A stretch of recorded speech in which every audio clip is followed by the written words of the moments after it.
pas grave, laisse. Je vais fermer la porte parce qu'avec eux qui parlent. La porte, la fenêtre. Vas-y. C'est bon. Vas-y. Bon, bah, vas-y. Saturne. Alors, je vais faire un tuto pour remonter une boîte Minarelli AM6.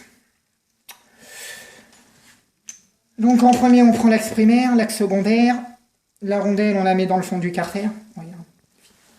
Donc là, on met la rondelle qu'il y a là, dans le fond du carter. On prend la fourchette de l'arbre primaire. On la met sur l'arbre primaire. Et on passe la fourchette dans la tige. Et le bout de l'axe secondaire à l'intérieur de la rondelle et dans le roulement à aiguille. Donc, approche. Donc, on passe le bout là. Et on descend. Si j'y arrive, ça serait bien. Bon, bah, je crois savoir pourquoi. Alors, je sais pourquoi. Je vais recommencer parce que le carter, il n'est pas à sa place.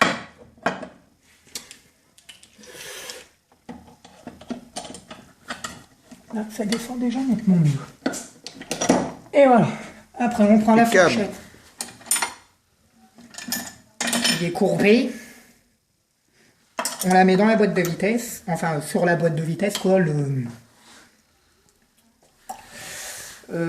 On prend la rondelle de l'arbre secondaire. On peut la mettre. Hop.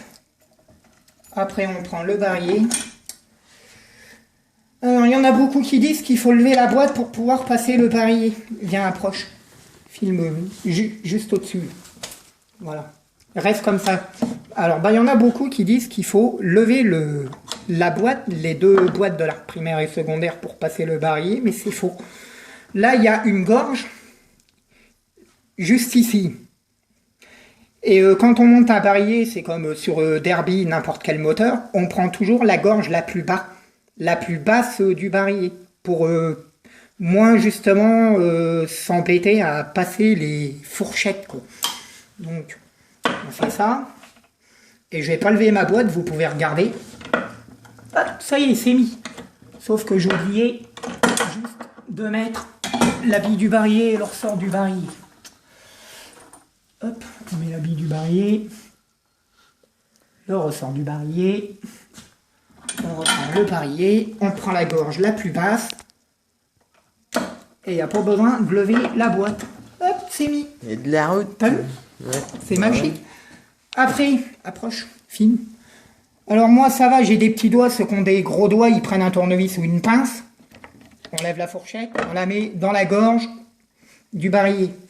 On prend la fourchette du barillet, la fourchette de la boîte de vitesse de l'arbre secondaire, pardon. Et là, si A passe pas, faut appuyer sur le barillet pour descendre le barillet. Parce que c'est ce qui permet de passer les rapports. Hop, là, j'appuie sur mon barillet. Voilà, et là, on prend l'axe. Alors, on bloque bien les deux fourchettes, car elles ne descendent pas. Hop. Et voilà, c'est mis. Et ceux aussi qui trouvent bizarre que la boîte de vitesse ne tourne pas, quand à bloc, c'est normal, le barillet, il est levé. Il faut qu'il soit appuyé avec la bille du barillet et le ressort du barillet. Et là, ça tourne. Que s'il est levé, je le lève là volontairement, mais là, ça va bloquer. Là, ça bloque. Mais si on appuie pour l'enfoncer, ça tourne. Alors après, on prend les deux petites rondelles. Il y en a une qui va au-dessus du barillet. L'autre qui va sur le sélecteur de vitesse. On la prend. Et si elle veut bien y aller, j'étais de travers, normal. On prend le maillet. Alors, pas de marteau, évidemment. Si vous voulez bousiller l'arbre de votre sélecteur de vitesse, c'est vous qui voyez. Un maillet avec des embouts en plastique ou caoutchouc. Donc, on tapote, mais doucement. Pour mettre le ressort qu'il y a là. Et voilà, c'est fini. Il n'y a plus qu'à passer à la fermeture du moteur.